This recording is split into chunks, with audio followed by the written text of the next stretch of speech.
Budget exclusive में आज सुबह हमारे संवाददाता तरुण शर्मा हमारे साथ जुड़ रहे हैं एक खास शिपिंग सेक्टर को लेकर खबर लेकर। तरुण, गुड मॉर्निंग, बताइए क्या खबर लेकर आए हैं आप? बिल्कुल दीपांशु, मैं बताना चाहूंगा शिपिंग सेक्टर को इस बजट में एक बड़ा बूस्ट मिल सकता है।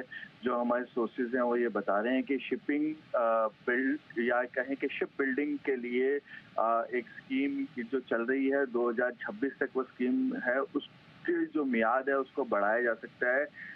क्योंकि जो पैसा दिया गया था 2016 के अंदर वो स्कीम स्टार्ट की गई थी, उसमें से अभी सिर्फ 10 से 11% ही खर्च हुआ है। तो सरकार ये चाहती है कि देश के अंदर शिप बिल्डिंग हो और उसमें कहीं ना कहीं रियायत मिले और जो ये स्कीम है इसको आगे बढ़ाया जा सके। तो उम्मीद ये की जा रही है कि 2026 से ये जो मियाद है ये 2030 तक बढ़ाई जा सकती है और जो 20% का फाइनेंशियल असिस्टेंस है जो धीरे धीरे घट के 11% हो जाता है, उसको वापस से 20% ही दिया जाए। क्योंकि सरकार का ये मानना है कि शिप बिल्डिंग यदि देश के अंदर होगी तो एक बड़ा बूस्ट यहाँ पे इंफ्रास्ट्रक्चर सेक्टर को मिलेगा, एम्प्लॉयमेंट जनरेशन होगी। दूसरा है मैरीटाइम डेवलपमेंट फंड, यहाँ पर की घोषणा इस बजट में हो सकती है। ये जो डेवलपमेंट फंड होगा ये बेसिकली जो शिपिंग इंडस्ट्री है उसे सस्ती दर पे लोन मिल सके, इसके लिए बनाया जा रहा है। तो ये एक उम्मीद की जा रही है कि मैरीटाइम डेवलपमेंट फंड यहाँ पे अनाउंस हो। और जो तीसरी बड़ी योजना है कि स्कीम की गाइडलाइंस ऑलरेडी आ गई थी, लेकिन स्कीम हो सकता है कि इस बजट में आए, वो है कि जो इंटर स्टेट या ये कहें कि जो कुछ दूरी के लिए जो बोट्स होती हैं वो अभी डीजल पे चलती है, उसको कहीं ना कहीं इलेक्ट्रिक या हाइड्रोजन या बैटरी पे चलाने की जो बात है वो स्कीम को यहाँ पे मंजूरी मिल सकती है इस बजट में।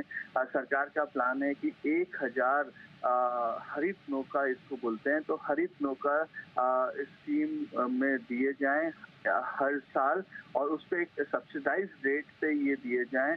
और जो ये जो स्कीम है इसको मंजूरी बजट के अंदर मिल सकती है। तो तीन बड़े सेक्टर हैं, तीन बड़ी योजनाएं हैं जिसको शिपिंग इंडस्ट्री की तरफ से वो यहाँ पे बजट में मंजूरी आते हुए देखेंगे। जो हमारे सोर्सेज हैं बता रहे हैं जिस तरीके से 2014 के बाद पोर्ट्स पे फोकस था और अब जो मोदी 3.0 की जो सरकार है उनका पूरा फोकस शिपिंग साइड में है।